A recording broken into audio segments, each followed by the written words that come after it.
Bahkan kalau pemikiran nakal saya, kebudayaan ini kalau jadi makhluk hidup, kalau dia mati dia langsung masuk surga mas, tanpa ke neraka. Dengan nilai luhurnya loh. Itu pikiran nakal saya.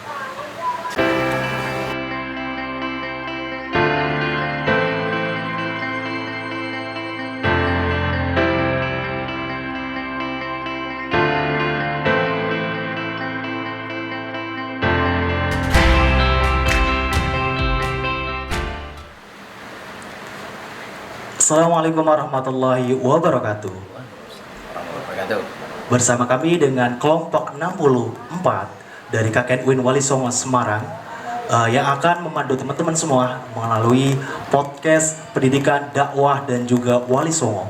Nah, pada kesempatan kali ini saya akan berbincang-bincang dengan narasumber yang tentunya teman-teman juga udah mengetahui.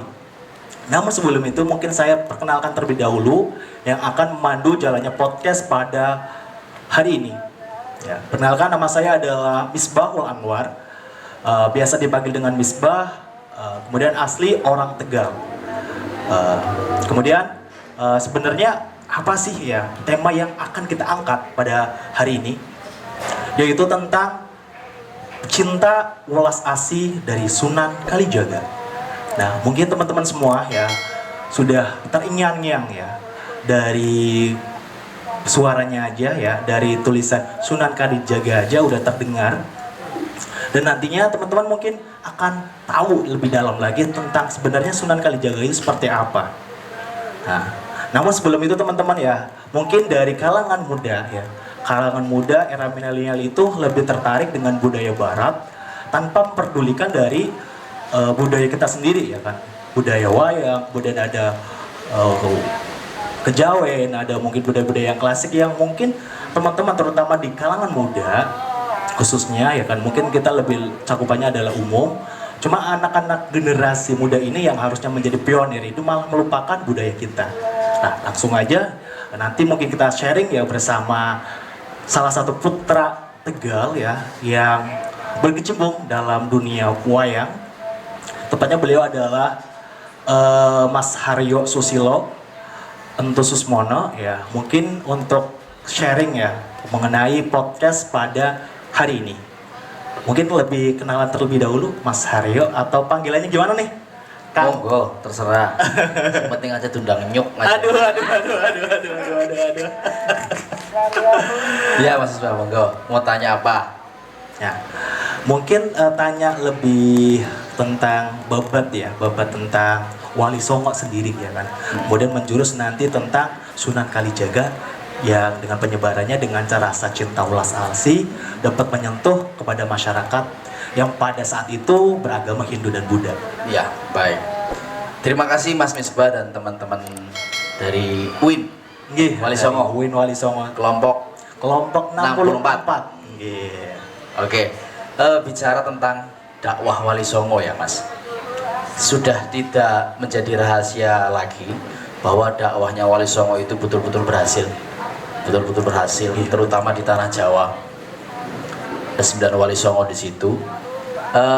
Yang saya lihat, yang saya pelajari dan yang saya baca, kemudian saya juga sharing bersama senior-senior dalang, sesepuh-sesepuh dalang, kemudian dari beberapa kiai, juga membaca tulisan-tulisannya Abah Antus, bahwa ruhul dakwah itu kan sebenarnya mengajak Mas. Gampangannya gini Mas Misbah, kalau kita itu mengajak orang supaya orang itu mau diajak, berarti kan orang yang mau kita ajak harus senang dulu sama kita. Betul banget, betul. Nah, caranya orang itu bisa senang sama kita, kita juga harus tahu orangnya itu seperti apa, tahu jasmaninya, tahu rohaninya, bahkan kalau bisa tahu luar dalamnya lah. Iya. Sehingga ada chemistry sehingga ada chemistry antara orang yang mengajak dan orang yang diajak. Sehingga kita mau ngajak, ya orangnya itu mau. Kalau dalam Islam berarti mengajak masuk ke agama Islam waktu itu Wali Songo ya. Berarti yang diajak itu orang yang belum masuk ke Islam. Contohnya kalau orang mau kita ngajak mau ke balai desa, ya berarti orang yang belum di balai desa, ya kan. Orang yang sudah Islam ya sudah saat itu. Islam yang sudah. Bahkan gini mas, merajuk ke Sunan Kalijaga ya. Kemudian di Wali Songo juga rata-rata kenapa berhasil? Ternyata mereka tidak mendoktrin Islam dengan cara yang keras, tidak mendoktrin Islam dengan cara tidak mendoktrin masyarakat yang kala itu, yang belum Islam itu dengan cara yang halus, tidak dengan cara yang kasar, sehingga orang-orang yang ada di Pulau Jawa itu tertarik karena melihatnya bukan Islamnya nih, tapi melihatnya orang yang diajak itu seperti apa. Oh ternyata Wali Songo itu enak diajaknya. Kenapa enak? Karena Wali Songo mampu mengetahui kebudayaan di tanah Jawa pada khususnya. Sehingga kalau di dalam psikologi, ilmu yang saya dalami, ada yang namanya psikologi indigenes mas, melihat manusia di dalam konteksnya. Jadi di mana ada manusia itu ada psikologis. Manusia itu unsurnya kognitif, pikiran, afektif, perasaan, kemudian psikomotornya. Itu ada 3 aspek dalam diri manusia. Jadi setiap manusia memiliki itu ya? 3 aspek itu manusia. Dan setiap orang bisa berbeda-beda. Setiap suku bisa berbeda-beda. Nah itulah kecerdasannya Wali Songo. Kenapa bisa mengajak masyarakat di Pulau Jawa untuk masuk ke agama Islam? Karena mereka mengkaji dulu. Tidak semata-mata ini Islam, ajarannya gini. Ini baik, kamu harus ikut. Baik atau tidak kan itu relatif. Belum tentu. Gampangnya gini, saya punya dosen, beliau doktor, kalau nggak salah mau profesor juga, dia dosen filsafat juga mas. Sebenarnya yang namanya teori itu bukan benar atau salah, tapi teori itu cocok atau tidak cocok, bagus atau tidak bagus kualitasnya ketika berada di situasi tertentu. Katakanlah teori A ini belum tentu cocok di teori B. Teori A cocok di teori A, tapi belum tentu teori B itu cocok di situasi B. Bisa jadi teori B itu cocoknya di situasi C atau D atau E, macam-macam seperti itu. Nah, simpelnya Wali Songo berhasil melakukan dakwah di Pulau Jawa pada khususnya karena mampu mengenal dulu kebudayaannya, mampu mengenal dulu masyarakat Pulau Jawa itu seperti apa, sehingga yang beliau tunjukkan adalah ini loh Islam dengan cara saya, kemudian mampu menyentuh masyarakat Jawa yang memiliki peradaban terlebih dahulu, gitu mas. Kurang lebih seperti itu. Waduh, sangat menarik ya untuk pas di awal kita lebih dikenalkan dengan Wali Songo yang dengan cara ulas aslinya, dengan cara mengasihnya itu mendalam ya. Jadi menanyakan terlebih dahulu dan lanjut aja. ada angin ribut ternyata ya. Jadi mungkin ya pas di awal seperti itu teman-teman ya, mungkin kita harus lebih dalam lagi, belajar sejarah lagi bagaimana sih kisah Wali Songo yang dengan cara penyebarannya itu bisa masuk dan bisa menyentuh pada masyarakat pada saat itu. Yang jelas jangan cuma belajar mas Isbah, tapi juga menerapkan. Kalau cuma membaca itu yo bisa sampai ke otak, tapi kadang-kadang kita itu melakukannya yang susah. Nah beliau para Wali Songo itu mau bisa belajar dan juga bisa menerapkan, itu yang berat. Ilmu itu kan angele anggar durung ketemu, tapi angel mana yang harus ketemu. Kira-kira ilmu ini manfaat apa merugikan? Atau malah muspro? Muspro itu mubazir. Waduh. Sudah tahu tapi tidak dipakai. Nah itu kan mubazir. Mubazir ya. Jadi nggak cukup dengan belajar tapi harus diimplementasikan. Implementasikan atau diterapkan sekedar teman-teman ya. Guyon aja ya. Oke. Nah, kemudian di era sekarang nih Mas Saharyo, untuk eksistensi ya kan keberadaan tentang Wali Songo dalam kehidupan sehari-hari itu seperti apa? Eksistensi Wali Songo dalam saat ini ya, saat ini. Kalau dalam sehari-hari ya masyarakat masih mengakui keeksistensian para Wali Songo. Makam-makam para wali masih ramai. Kemudian kisah-kisah Wali Songo para wali masih dikaji. Kita juga sekarang lagi mengkaji kan, betul para Wali Songo. Kemudian tinggalan-tinggalan kebudayaannya juga masih ada. Gamelan, kemudian wayang, kemudian pakaian, kemudian peralatan bertani. Itu juga para Wali Songo itu juga mengembangkan itu mas. Jadi tidak melulu cuma mengajarkan Islam kok, enggak. Tapi ada Wali Songo yang ahli perdagangan, ahli pertanian, ahli strategi perang itu juga ada. Sampai Sunan Bonang kalau tidak salah itu kan sempat juga mengejar-ngejar pasukan Bhairawa Tantra. Itu pasukan salah satu aliran yang cukup kondang saat itu. Dan itu Sunan Bonang juga sempat kejar-kejaran dengan beliau. Itu jadi strategi perang tidak cuma mengajarkan agama Islam, tapi multi disiplin ilmunya ya, seperti itu. Nah, kemudian untuk profil sendiri, tadi kan udah mengangkat tentang Sunan Kalijaga dalam segi cinta welas asihnya. Mungkin bisa digambarkan terlebih dahulu nih, bagaimana sih profil singkat dari Sunan Kalijaga dan kemudian cinta welas asihnya beliau itu seperti apa? Oke. Seorang guru, seorang yang hebat itu tidak mak berduduk, tidak tiba-tiba menjadi orang hebat, tapi ada prosesnya. Beliau Sunan Kalijaga ini ada 3 model wayang Sunan Kalijaga. Ini model wayang Kebumen, wayang Menak. Ini Wayang model Menak, ya, ini model wayang Wali, wayang Raiwong. Kemudian itu wayang Cepak Sunan Kalijaga. Sama-sama Sunan Kalijaga. Sama-sama Sunan Kalijaga tapi tiga daerah, tiga gaya. Tiga gaya. Iya. Beliau itu adalah seorang anak raja, Mas. Bupati Tuban, Raden Wilaktikta. Namun namanya beliau dulu Raden Sahid. Raden Sahid ini orang yang ngelenggahi gelar. Ngelenggahi gelar tahu nggak? Menduduki gelar gitu. Bukan menduduki, maksudnya itu tidak memikirkan gelarnya. Oh, melepas begitu ya? Melepas jubah kerajaannya lah. Bahkan beliau itu menjadi perampok, Mas. Jadi bandit Iya, gitu ya? menjadi bandit. Makanya ada di daerah pesisir itu lakon Berandal Lokajaya. Berandal Lokajaya itu adalah kisahnya beliau. Sampai suatu cerita, ini saya referensinya buku Atlas Wali Songo punya Pak Agus Sunyoto. Beliau Ketua Wali Bumi saat ini. Nah, namun nakalnya beliau itu terhenti ketika ketemu Sunan Bonang yang saat dirampok mampu menunjukkan kesaktian mengubah buah aren menjadi emas. Mengubah buah aren Suatu keajaiban. Suatu karomah. Karomah beliau. ya Kalau mukjizat kan punya para nabi, kalau karomah punya wali Allah. Jadi di situ Sunan Kalijaga bertobat. Itu waktu itu Sunan Kalijaga sudah diusir oleh orang tuanya akibat kelakuan nakalnya. Di tengah perjalanan ketemu Sunan Bonang, kemudian melihat kesaktian Sunan Bonang, akhirnya beliau bertobat dan mau masuk ke agama Islam, bahkan menjadi wali, Mas. Melanjut ke masalah welas asih. Ada kisah menarik, Mas. Ketika Sunan Kalijaga itu mau berangkat haji, beliau mampir di Pulau Pinang. Pulau Pinang. Iya, di Pinang. Pulau Pinang itu di Malaysia. Di Malaysia. Ini tertulis di serat Kandaning Ringgit Purwo. Kandaning Ringgit Purwo, tulisan Jawanya seperti ini. Raden Sahid mentar aglis, maksudnya bergegas.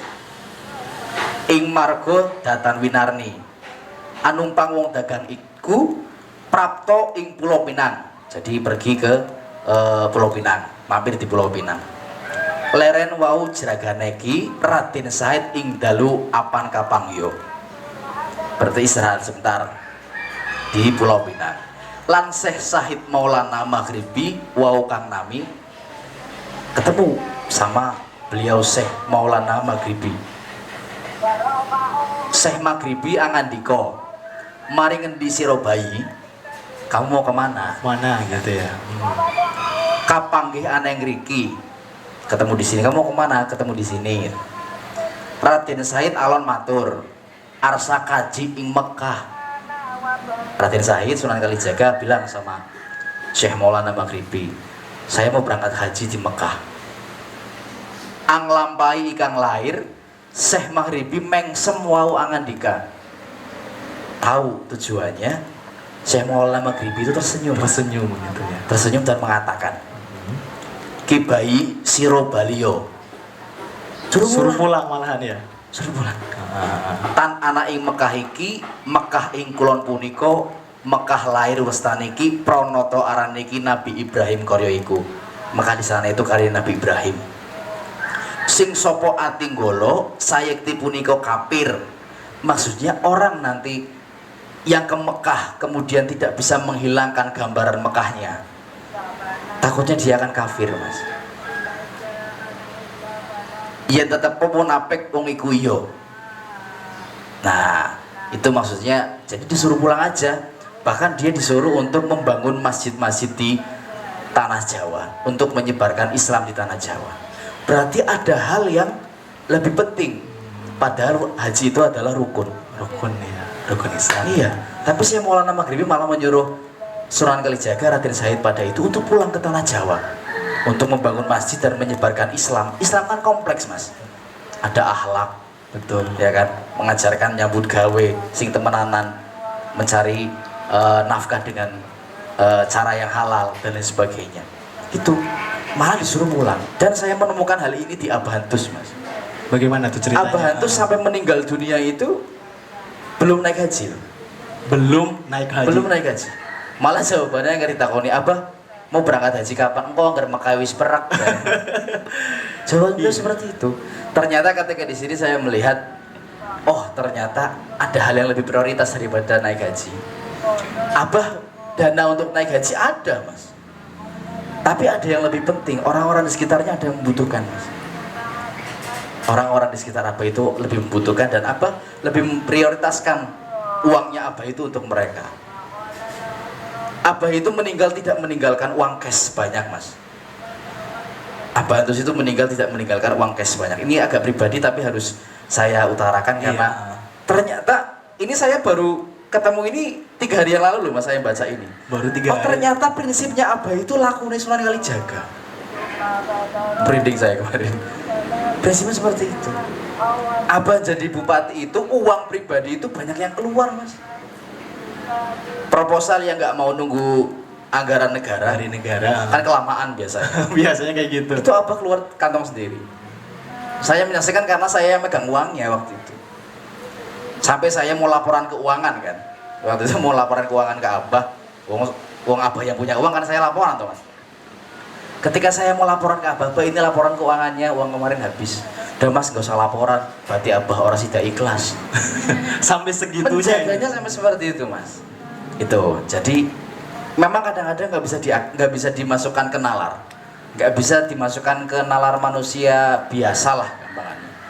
Haji itu rukun, ya kan? Syahadat, sholat, puasa, zakat, haji itu ada di rukun.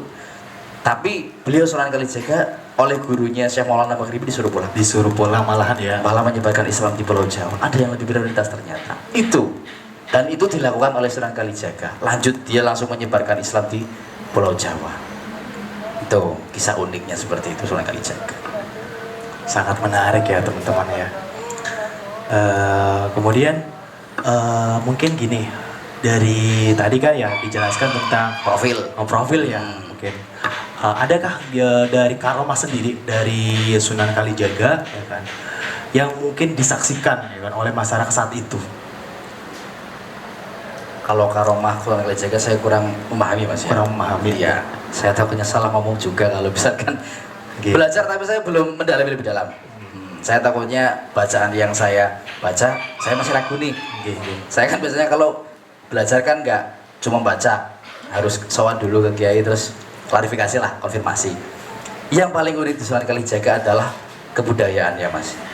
Di negara lain logam itu digunakan untuk membuat alat perang, ya kan, untuk membuat tank, untuk membuat dan lain sebagainya. Tapi di Jawa Sunan Kalijaga menggunakan logam untuk membuat gamelan, menciptakan harmonisasi nada yang memberikan apa namanya ya, situasi guyub rukun. Iya, satu pendekatan budaya. Iya, satu pendekatan budaya. Yang dimana waktu itu mereka sudah punya kebudayaan itu. Tapi diubah oleh Sunan Kalijaga, syair-syairnya lebih ke Islam. Kemudian syair-syairnya lebih menunjukkan akhlakul karimah dan lain sebagainya. Dan yang paling unik, Mas, kenapa pendekatan budaya ini efektif? Ketika itu masyarakat Jawa sudah suka sama gamelan dan wayang. Di situ Kanjeng Sunan Kalijaga konser wayang, konser gamelan, tiketnya cuma satu, Mas, membaca 2 kalimat syahadat. membaca kalimat Membaca dua kalimat syahadat untuk masuk ya pementasan wayang beliau. Betul sekali mas. Itu ya makanya efektif beliau seperti itu. Kemudian beliau juga mengubah bentuk-bentuk wayang. Kalau di Islam kan kita tidak Mungkin boleh bisa dilihatkan iya, untuk wayangnya kita sendiri. kita tidak boleh membuat bentuk seperti manusia mas. Nah kalau di Islam kan ada yang seperti itu. Nah ini Sunan Kalijaga membuat wayang bentuknya tidak menyerupai anatomi tubuh manusia. Ini tangannya kan panjang nih. Ada manusia yang tangannya sampai kaki? Nggak ada ya. Iya. Nah, bentuk matanya pun seperti itu berbeda. Tidak seperti manusia. Ya kan? Bentuk rambutnya juga, bentuk mulutnya juga dibuat seperti itu. Jadi tidak seperti manusia. Manusia banget. Ini yang Jawa, yang Indramayu, yang Serbonan seperti ini. Ini tokoh Bima mas. Nah, ini tokoh Bima. Ini kan tidak menyerupai manusia anatomi. Kepalanya besar. Nah, seperti itu.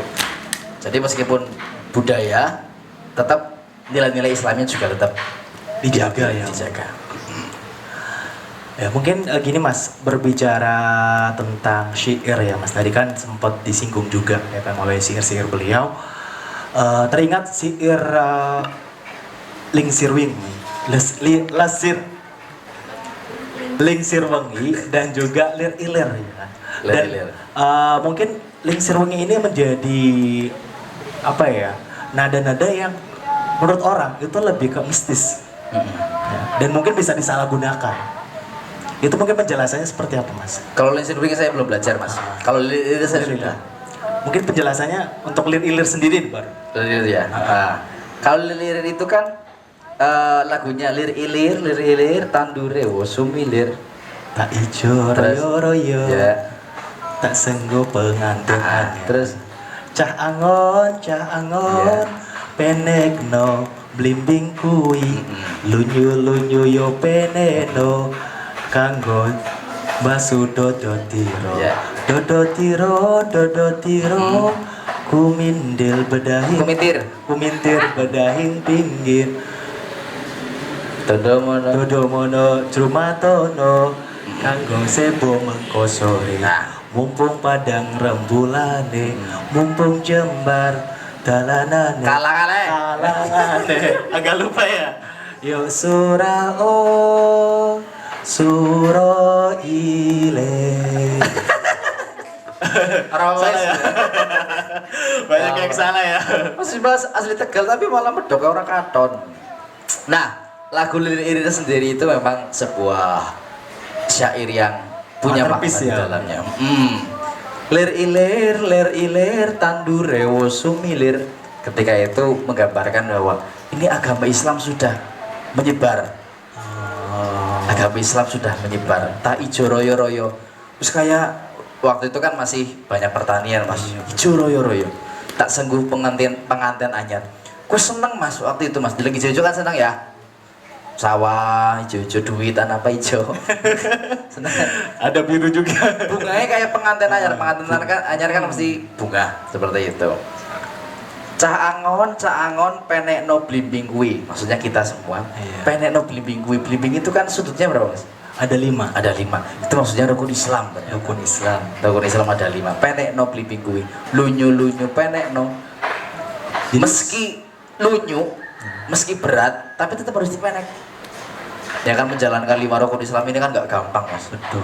Menjalankan syahadat gue gampangannya kayak banyu wudu sepisan gue sholat selawase. Syahadat banyu wudu sepisan Banyu wudu sepisan, gue sholat Gua selawase. salawase. Iya berarti banyu wudunya masih sepisan dong. Berarti syahadat ini kan nggak batal lah. Tapi jangan sampai mengotori syahadat ini. Bagaimana caranya? Kemudian sholat juga kan angel kita. Iya. Untuk tepat waktu ya angel.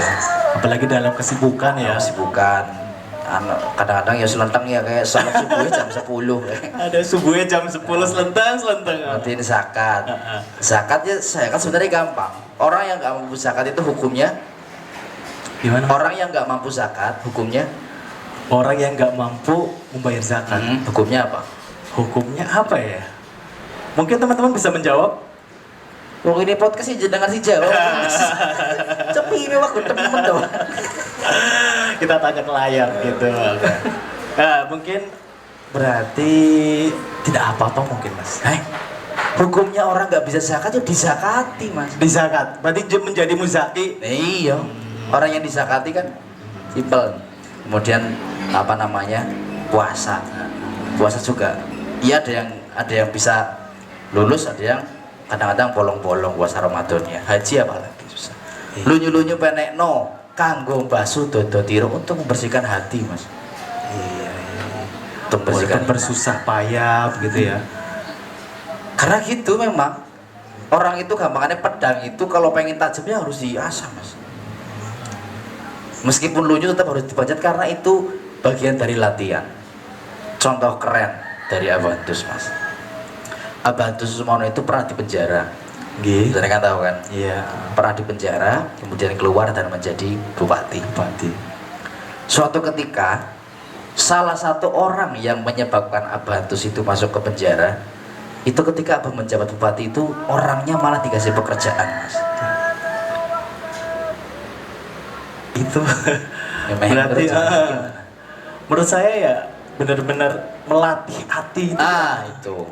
Itu jawaban apa ketika saya tanya kenapa orang itu dikasih pekerjaan, padahal kan dia orang yang masukkan Abah ke penjara.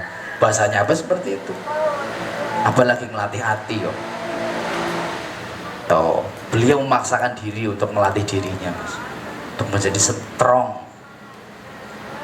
Itu maksudnya lunyu-lunyu pendek untuk seperti itu. Kagum baso dodo tiro kumitir berdaing pinggir. Kadang-kadang itu hati juga kadang-kadang capek. Iman itu kadang-kadang juga loyo. Iya, naik turunnya gitu. Tidak setiqomah lah. Setiqomah ya. Tidak setiqomah ya. Tondo mono jrumatono kanggo sebo mongko sore. Tondomi imane ya engko sore salat. Dirajut gitu ya. Tetep. Sementing engko salat. Mbung padang rembulane, mbung jembar kalangan. Mbung kita masih hidup, mbung kita bebas beribadah di Indonesia, di negara kita, di Nusantara, khususnya di Pulau Jawa. Sebelum kita mati. Asik sebenarnya Mas. Asik gitu. Pemaknaan seperti itulah yang diterapkan oleh Kanjeng Sunan Kalijaga. Jadi gak langsung rukun Islam ada 5. 1 syahadat nyebut. Gak seperti itu kan? Lewat siiran-siiran, lewat hal-hal yang sudah disukai orang-orang Jawa pada saat itu. Itu kenapa beliau berhasil untuk memasukkan Islam kepada roh orang-orang Jawa. Gitu. Berarti syair itu memiliki sangat makna gitu ya, memiliki makna yang sangat dalam gitu. Iya betul. Ya kayak gampangannya gini. Ketika seorang penyanyi katakanlah Raisa atau Tulus bernyanyi, kemudian ketika konser, kemudian orang-orang itu ikut bernyanyi, berarti kan Tulus itu berhasil menyampaikan filosofi lagu-lagunya. Raisa itu berhasil untuk menyampaikan filosofi lagu-lagunya. Sampai orang-orang ikut bernyanyi, bahkan ada yang nangis. Benar. Jenengan juga pas lihat konser Raisa nangis Mas saya. Saking menjiwai gitu ya. Saking jomblo kan suwen kayaknya. Saking jomblo. Gitu Mas Isbah. Kira-kira ya. Mungkin sebelum terakhir nih Mas, ada sepatah dua kata mungkin untuk teladan ya yang bisa mungkin kita tiru dari Sunan Kalijaga, khususnya buat kalangan anak muda sekarang nih. Kebudayaan itu adalah berasal dari 2 kata, budi dan daya. Budi itu adalah hasil pemikiran seseorang, manusia, hasil pemikiran manusia. Kemudian daya itu kekuatan Mas. Jadi kebudayaan itu adalah hasil cipta dari pemikiran manusia yang menjadi kekuatan, dan itu disepakati oleh sekelompok orang, oleh suku tertentu. Itu kan ada kebudayaan-kebudayaan, dan itu menjadi kekuatan mereka Mas, menjadi kekuatan mereka. Dan luar biasanya di Indonesia adalah ini satu negara tapi berbagai macam suku dan bangsa menjadi satu, nggak pecah loh. Iya. Itu sebuah kekuatan dari filosofi yang luar biasa dari para pendahulu-pendahulu kita. Kebudayaan dengan nilai luhurnya Mas, kita meninggalkan mereka, kita meninggalkan kebudayaan gak rugi. Kita olah pikir ya. Gimana itu rada eng ya, antara konen. Kebudayaan dengan nilai keluhurannya, dengan segala moral baiknya, kita meninggalkan kebudayaan. Kebudayaan nggak apa-apa, tapi kitalah yang rugi kalau meninggalkan kebudayaan. Nggak melestarikan budaya itu ya. Iya, kita yang rugi mas meninggalkan kebudayaan. Paham maksud saya? Iya. Kebudayaan ini sudah luhur, mau diapa-apain? Bahkan kalau pemikiran nakal saya, kebudayaan ini kalau jadi makhluk hidup, kalau dia mati dia langsung masuk surga mas, tanpa ke neraka, dengan nilai luhurnya loh. Itu pikiran nakal saya. Kita yang akan rugi kalau meninggalkan kebudayaan. Kebudayaan kita tinggalkan, kebudayaan gak bakal rugi. Dia tetap luhur, dia tetap baik. Makanya saya bilang, kalau kebudayaan itu jadi makhluk hidup, dia mati, dia akan masuk surga mas. Saking leluhur dan Ya itu makanya kalau kita nggak mendekati dia, ya kita yang rugi dong. Ada makhluk pengen masuk surga, apa kita nggak ikut? Itu nggak eman-eman, nggak DB gitu ya. Seperti itu, barangnya seperti itu. Makanya ketika jenengan orang-orang, teman-teman milenial yang seumuran sama saya, itu tanya ke saya, Mas gimana nih mas, kebudayaan gimana nih supaya anak-anak muda itu suka dengan kebudayaan? Saya balik pertanyaan itu mas, jenengan sudah melakukan apa untuk kebudayaan? Bukan budayanya tapi orangnya sendiri dong, gitu ya. Iya dong. Kebudayaan itu kan noun dalam bahasa Inggris kan. Iya. Kalau kita nggak melakukan verb juga kan nggak ada nggak menjadi sebuah kalimat. Benar. Itu kan. Tapi kadang-kadang malah mempermasalahkan dari kebudayaan itu sendiri ya. Nah, itu. Tapi nggak apa-apa. Itu termasuk membahas kan, paling membahas kan. Seperti itu mas, asiknya seperti itu. Dan ini kebudayaan ini adalah suatu pemikiran yang luar biasa, pikiran nakal saya lagi. Primbon, jenengan tahu petung Jawa, kemudian hasil analisis wong Jawa mbien, itu kualitatif mas, ilmiah. Pikiran nakal saya lo ya. Kenapa? Karena kalau kualitatif itu kan ada yang namanya reliabilitas, ya.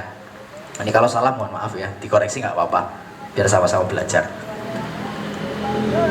Peneliti memenuhi daya reliabilitas dalam penelitian kualitatif itu kalau misalkan ada 10 orang yang akan ditanyai, 10 variabel. Bukan 10 variabel, 10 subjek. Oke. 10 orang yang mau ditanyai, 9 diantaranya itu menjawab cenderung sama, itu reliable mas. Lah petung Jawa zaman dulu itu kan cocok untuk masyarakat Jawa, cocok pada zaman itu mas.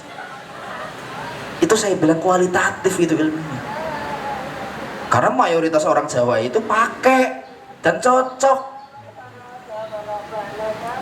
Tapi kebalik lagi seperti yang saya katakan di awal, teori itu bukan benar atau salah, tapi bagus ya, cocok atau tidak cocok ditempatkan di situasi tertentu. Nah, harusnya kan menilai sesuatu itu bukan masalah benar atau salah gitu ya kan, tapi harus lebih berpikir mungkin majemuk dan juga ya posisi mana yang harus sesuai dengan kondisi tersebut. Ya betul. Semakin kita belajar mas, kita semakin bodoh mas.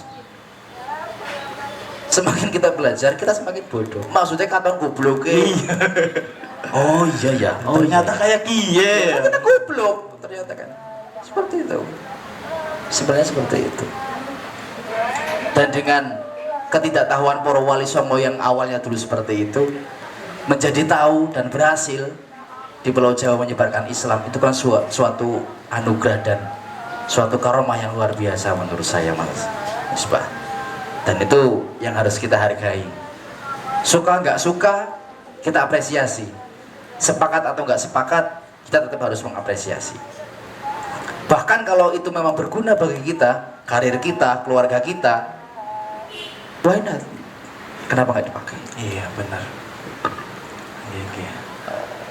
Jadi mungkin dari awal ya teman-teman ya, sebelum berakhir ya kan podcast pada hari ini ya, mungkin lebih ringkasnya ya tadi benar-benar sangat menyentuh sekali ya. Jadi teladan yang perlu kita tiru dari Sunan Kalijaga nggak cuma cukup dengan kita belajar, tapi segera kita harus action dan harus kita terapkan dalam kehidupan sehari-hari. Ya, dengan mempelajari orang lain itu kita bisa menjadi mengerti orang itu, kita bisa menjadi menumbuhkan rasa cinta kepada orang itu.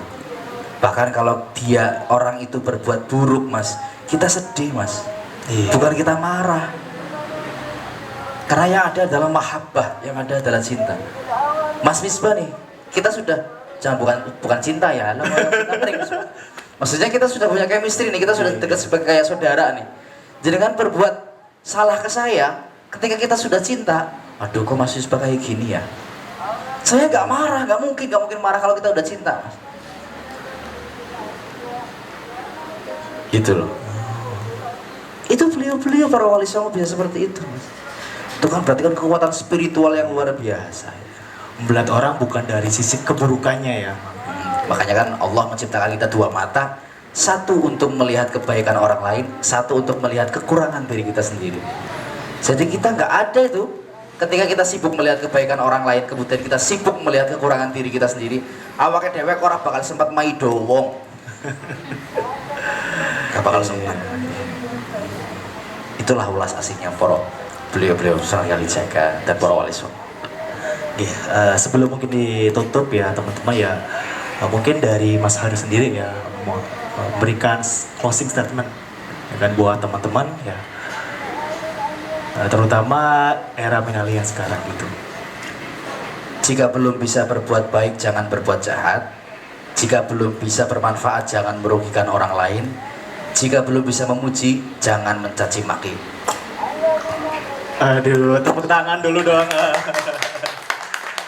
Ya, mungkin seperti itu teman-teman ya, podcast pada hari ini ya kan, yang akan bincang-bincang ya tadi dari awal sampai akhir dengan Mas Haryo Ento Susmono ya, mungkin seperti itu kurang lebihnya ya, mohon maaf sebagai saya Al Fakir ya, banyak kekurangan, dan ini ya kan bisa disambung mungkin ya Mas Haryo untuk podcast nantinya, atau mungkin bisa sharing secara langsung gitu. Itu aja teman-teman ya, kesekian dari saya. Assalamualaikum warahmatullahi wabarakatuh. Salam budaya, salam kebajikan.